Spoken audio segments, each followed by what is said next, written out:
1장 21절 말씀을 함께 보도록 하겠습니다. 오바댜 1장 21절 말씀 우리 한 목소리로 함께 했습니다. 구원받은 자들이 시온산에 올라와서 에서의 산을 심판하리니 나라가 여호와께 속하리라. 아멘. 오늘 본문의 배경은 에돔의 교만과 멸망, 그리고 하나님의 선택받은 백성 이스라엘의 회복과 승리를 대조적으로 보여주는 부분입니다. 우리가 살펴본 것처럼 앞부분에서는 하나님은 형제나라 유다를 멸망시킨 에돔의 교만과 에돔의 배신을 심판하시겠다고 분명하게 선언하죠. 하지만 오늘 본문에서는 반대로 시온산, 즉 하나님의 백성에게 회복과 구원의 약속이 주어지고 있습니다. 더 깊이 살펴보도록 합니다. 내용 관찰 1번입니다.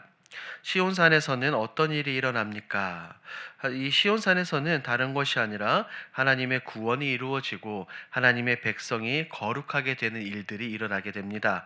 이스라엘 백성들은 잃어버렸던 그들의 땅을 다시 되찾고 하나님께서 그들에게 약속하신 기업을 다시 얻게 됩니다. 즉 하나님께 버림받은 곳이 아니라 그곳은 회복과 거룩함의 중심지입니다. 그리고 하나님 나라의 영광이 다른 곳이 아니라 이곳 시온산에서 시작이 되는 것이죠.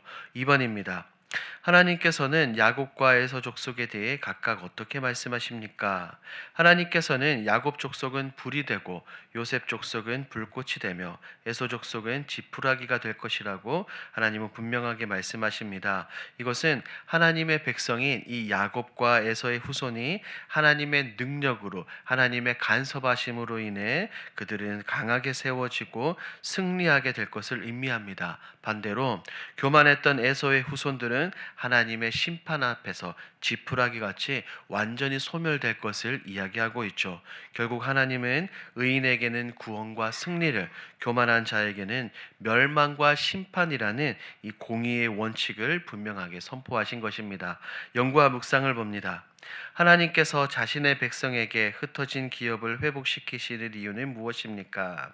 하나님이 다른 것이 아니라 이 흩어진 백성에게 기업을 다시 회복시키는 이유는 그들의 회복을 통해 하나님의 이 언약이, 하나님의 약속의 말씀이 변함없이 성취된다는 것을 분명히 드러내시기 위함입니다. 이스라엘 백성들은 어떻습니까? 죄와 불순종으로 인해 여러 민족 가운데 흩어지고 그들은 하나님께서 주었던 땅을 잃었지만 하나님은 끝까지 그들을 포기하지 않으셨습니다. 하나님은 그들을 버리지 않으셨다는 겁니다. 오히려 이런 징계와 심판의 시간을 통해 그들의 마음을 낮추시고 그들의 때가 아닌 하나님의 그 때에 다시 그들을 회복시키심으로 인한 하나님의 신실하심과 하나님의 언약의 진실성을 분명하게 증명하셨습니다. 이 하나님의 회복은 인간의 공로나 능력 때문이 아니라 아브라함과 이삭과 야곱에게 하셨던 이 약속을 끝까지 지키시는 하나님의 놀라운 은혜입니다. 더불어 하나님은 이 백성들의 회복을 통해 모든 민족에게 하나님의 주권과 살아계신 하나님의 영광을 나타내시려는 분명한 목적을 가지고 계십니다. 이스라엘의 이 회복이라는 것은 단지 한 나라의 한 민족의 회복과 부흥이 아니라 이 땅 가운데 이뤄질 하나님 나라의 회복을 상징합니다.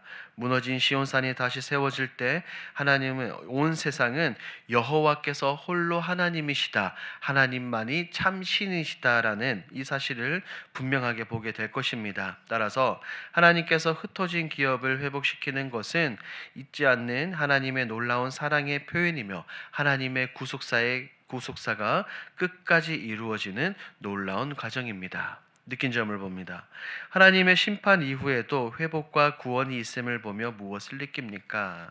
하나님의 심판 이후에도 언제나 회복과 구원이 있다는 사실을 보며 하나님은 언제나 사랑과 자비의 하나님이라는 것을 다시 한번 느낍니다. 하나님은 공의의 하나님이시기 때문에 죄는 분명하게 싫어하십니다. 미워하십니다. 하지만 하나님의 선택받은 백성을 끝내 버리지 않으십니다. 심판은 파멸을 위해서, 멸망을 위한 것이 아니라 돌이켜 회복으로 나아가게 하는 하나님의 거룩한 간섭이시고 하나님의 거룩한 손길임을 깨닫습니다. 백성들은 죄로 인해 그들은 흩어지고 고통받았지만 하나님은 그들을 완전히 잊지 않으시고 다시 시온으로 돌아오게 하시며 그들을 회복시켜 주십니다. 이 약속을 우리는 분명하게 기억을 해야 합니다. 이 모습을 통해 하나님은 징계 가운데서도 여전히 우리를 포기하지 않으시고 끝까지 우리를 붙드시는 분이라는 것을 말입니다. 우리 역시 인생의 어려움이나 실패의 시간을 지나며 그것이 끝이 아니라 하나님께서 나를, 내 가정을, 우리를 다시 새롭게 세우시기 위한 과정이었다는 것을 우리는 분명하게 깨달아야 합니다. 그럴 때마다 하나님은, 우리 주님은 내가 너를 버리지 않았다. 내가 너를 버리지 않았으니 다시 일어나라라는 그 음성으로 언제나 우리를 이끌어 주시는 것입니다. 그래서 우리는 계속해서 하나님의 심판보다 더 큰 하나님의 회복의 은혜를 바라보는 이 놀라운 믿음의 눈을 가지고 우리가 살아야 되는 것입니다. 심판 끝에는 언제나 소망이 있고 무너진 자리에서는 하나님의 새 시작이 새롭게 되는 그 모든 것들이 준비되어 있다는 이 진리를 마음속에 깊이 새기게 됩니다. 적용입니다. 하나님의 약속을 붙들고 위로와 회복을 경험했던 순간이 있다면 언제입니까? 우리의 이 순례기를 돌아보면 모든 것이 무너진 것처럼 느꼈던 이 모든 시기에도 오히려 하나님은 다른 것이 아니라 하나님의 신실하신 이 언약의 말씀을 통하여 우리를 다시 세워주셨던 때가 분명하게 있을 것입니다.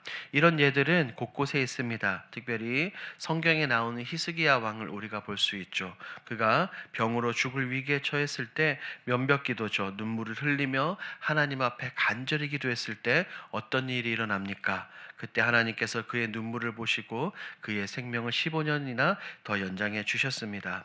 이런 사건들은 하나님께서는 분명하게 하나님의 백성에게 하셨던 그 언약을 분명하게 기억하시고 회개하며 간구하는 자에게 회복의 길을 열어준다는 사실을 분명하게 볼 수 있습니다. 우리 역시 그처럼 절망의 때마다 말씀의 약속을 붙잡고 기도할 때 마음의 평안과 세상과 사람이 줄 수 없는 진정한 샬롬을 허락하시는, 그리고 새 힘을 허락하시는 하나님을 경험할 수 있습니다. 그래서 우리의 삶에 어려움이 찾아올 때마다 우리의 눈으로 우리 눈앞에 닥친 문제를 바라보기보다는 말씀 속에 있는 하나님의 약속을 다시 바라보고 붙잡는 것이 진짜 회복의 길임을 믿어야 될 줄 믿습니다. 그래서 오늘도 불꽃처럼 세우시고 약속을 이루시는 하나님을 신뢰하며 어떠한 상황에서도 흔들리지 않도록 분명한 결단으로 나아가야 되는 것이죠. 마지막 결단입니다. 하나님의 다스리심을 신뢰하며 회복의 약속을 붙들고 살아가기 위해 무엇을 실천하겠습니까? 오늘 말씀을 생각하며 다음과 같은 결단을 해보는 것은 어떻겠습니까? 하나님의 다스림을 신뢰하며 회복의 약속의 말씀을 붙들고 살아가기 위해 오늘 하루의 시작과 끝을 다른 것이 아니라 말씀 묵상으로 그리고 기도로 채워가는 것입니다.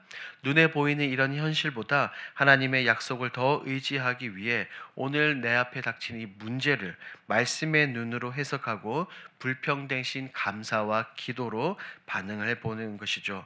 더불어 낙심의 순간에도 하나님이 일하고 계신다는 이 믿음의 고백을 분명하게 해보는 것입니다. 때로는 내가 가진 문제가 해결되지 않아도 하나님, 이 안에 있는 하나님의 이 놀라운 계획과 섭리를 믿습니다라고 고백하며 두려움 대신 하나님을 향한 신뢰를 보이는 것이죠. 이렇게 오늘 하루 이 작은 믿음의 실천을 통해 하나님의 약속하신 회복의 역사가 우리의 삶 가운데서 일어나야 될 줄 믿습니다. 오늘 하루의 삶 가운데 이 모든 것을 실천하시는 저와 여러분들이 되길 주님의 이름으로 축복합니다.